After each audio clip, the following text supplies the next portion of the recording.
La gestion des privilèges locaux reste l'un des principaux défis de sécurité sur les postes Windows. Historiquement, de nombreuses entreprises accordaient des droits administrateurs locaux aux utilisateurs afin qu'ils puissent installer des applications, mettre à jour des pilotes ou exécuter certains outils métiers. Cette approche améliore l'autonomie, mais augmente considérablement la surface d'attaque. Avec Endpoint Privilege Management, Microsoft propose une approche moderne intégrée à Intune, permettant de mettre en œuvre le principe du Least Privilege Access, tout en conservant une excellente expérience utilisateur. EPM permet aux utilisateurs de fonctionner en tant qu'utilisateurs standards et d'obtenir une élévation de privilèges uniquement pour des applications ou actions explicitement autorisées. Cette fonctionnalité de Microsoft Intune permet de supprimer les droits administrateurs locaux permanents, d'autoriser certaines applications à s'exécuter avec élévation, d'autoriser des élévations ponctuelles validées par l'IT, de tracer et auditer toutes les demandes d'élévation et de renforcer une stratégie Zero Trust. Concrètement, l'utilisateur reste un utilisateur standard, mais peut exécuter certaines actions nécessitant des privilèges élevés sans connaître ni utiliser un compte administrateur. Avant de déployer Endpoint Privilege Management, il est indispensable de s'assurer que l'organisation dispose des licences et de l'environnement technique approprié. Cette fonctionnalité n'est pas incluse dans les offres Intune de base et nécessite soit Microsoft Intune Suite, soit Microsoft Intune Plan 2, soit une licence EPM standalone selon le modèle de souscription choisi. Du côté des postes de travail, EPM est compatible avec les versions de Windows 10 et Windows 11 officiellement prises en charge par Microsoft. Les appareils doivent également être intégrés à l'environnement Microsoft via Microsoft Entra ID Join ou Hybrid Entra ID Join afin de pouvoir recevoir les stratégies de sécurité et les règles d'élévation configurées dans Intune. Ces prérequis garantissent le bon fonctionnement de la solution, la remontée des événements d'audit et l'application cohérente des politiques de moindre privilège.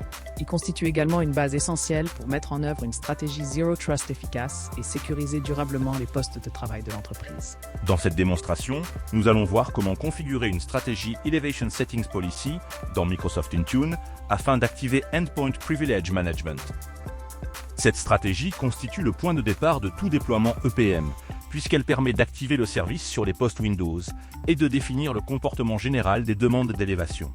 Avant de commencer, vérifiez que vous disposez des licences nécessaires, notamment Microsoft Intune Suite ou de la licence Endpoint Privilege Management, et que vos appareils Windows sont correctement inscrits dans Intune.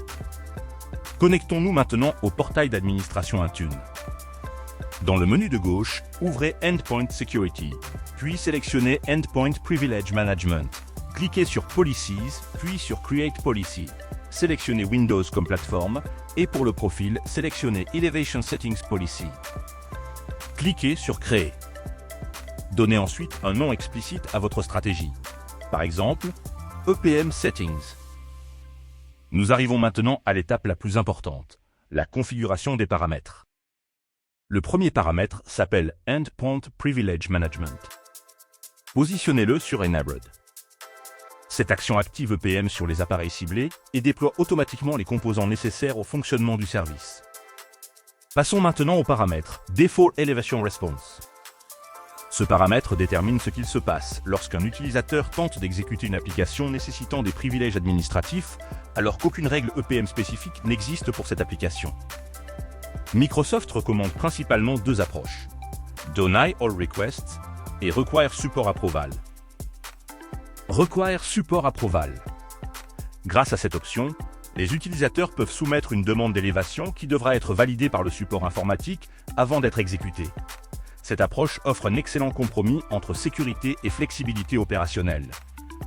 Une autre possibilité consiste à utiliser Require User Confirmation.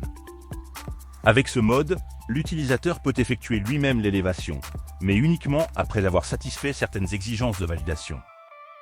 Nous pouvons par exemple exiger une justification métier. L'utilisateur devra alors expliquer pourquoi cette élévation est nécessaire. Nous pouvons également activer l'authentification Windows afin de vérifier l'identité de l'utilisateur avant chaque élévation. Nous allons choisir Require Support Approval pour notre exemple. Descendons maintenant vers les paramètres de reporting. Le reporting est essentiel durant les premières phases du projet. Il permet d'identifier les applications nécessitant régulièrement des privilèges élevés et d'affiner progressivement les futures règles EPM. Pour un projet pilote, sélectionnez le niveau de collecte permettant de remonter les élévations gérées ainsi que les informations de diagnostic. Vous disposerez ainsi d'une visibilité complète sur les usages réels de vos utilisateurs. Nous pouvons maintenant passer à l'affectation. Sélectionnez un groupe pilote contenant quelques utilisateurs ou quelques postes Windows. Il est recommandé de commencer avec un petit périmètre de test avant un déploiement à grande échelle. Validez ensuite la configuration et créez la stratégie. Passons maintenant à l'expérience utilisateur. Nous allons suivre le parcours d'un collègue qui souhaite installer le navigateur Brave sur son poste Windows, alors qu'il ne dispose pas de droit administrateur local. Pour des besoins liés à certains outils web, il souhaite installer le navigateur Brave sur son ordinateur professionnel. Comme la majorité des utilisateurs de l'entreprise, il est configuré en tant qu'utilisateur standard et ne possède aucun droit administrateur local. L'utilisateur a téléchargé donc le programme d'installation de Brave. Lorsqu'il tente d'exécuter le fichier d'installation, Windows détecte que l'opération nécessite des privilèges administrateurs. Grâce à Endpoint Privilege Management, une nouvelle option est disponible. Faire un clic droit sur le fichier d'installation, puis sélectionner Run with Elevated Access. Une fenêtre EPM apparaît alors. Comme aucune règle spécifique n'existe encore pour Brave, c'est la stratégie Default Elevation Response, configurée dans Intune, qui est appliquée. Dans notre exemple, nous avons choisi le mode Require Super Approval. L'utilisateur est invité à renseigner une justification métier. Cliquez sur Envoyer.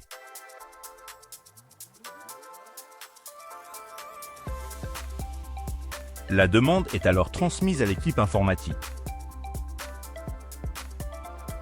Revenons sur la console d'administration Intune, au niveau de Endpoint Security. Endpoint Privilege Management. Nous avons un onglet Elevation Request. C'est ici que convergent les demandes des utilisateurs standards lorsqu'ils tentent d'exécuter une application ou un fichier nécessitant des droits d'administrateur local et que votre politique exige une validation IT. Nous retrouvons la demande de l'utilisateur avec un statut pending. On ouvre la demande et on analyse la justification de l'utilisateur. L'administrateur a le choix d'approuver ou décliner la demande. Après vérification, on confirme que Brave est autorisé dans l'entreprise et l'utilisateur peut l'installer. On clique sur le bouton « Approuver ». Et on peut aussi argumenter la raison. La demande est désormais approuvée. Une fois l'approbation obtenue, l'utilisateur reçoit une notification Windows l'informant que sa demande a été approuvée. L'utilisateur fait un clic droit et sélectionne à nouveau Run with Elevated Access.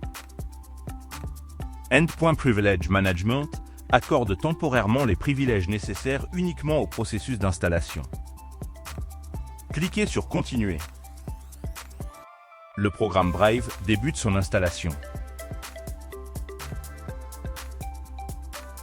Donc si on résume, l'utilisateur a pu installer le navigateur Brave de manière autonome, sans disposer de droits administrateurs permanents sur son poste. Grâce à EPM, l'élévation des privilèges a été accordée uniquement pour l'opération d'installation, de façon contrôlée et sécurisée. Une fois l'installation terminée, les privilèges élevés ont été retirés automatiquement. Ce scénario illustre parfaitement l'approche du moindre privilège. Les utilisateurs conservent leur productivité tout en réduisant significativement les risques liés à l'utilisation de comptes administrateurs local. Avec EPM, l'entreprise garde la maîtrise des élévations de privilèges, bénéficie d'une traçabilité complète des actions réalisées et renforce sa posture de sécurité sans dégrader l'expérience utilisateur.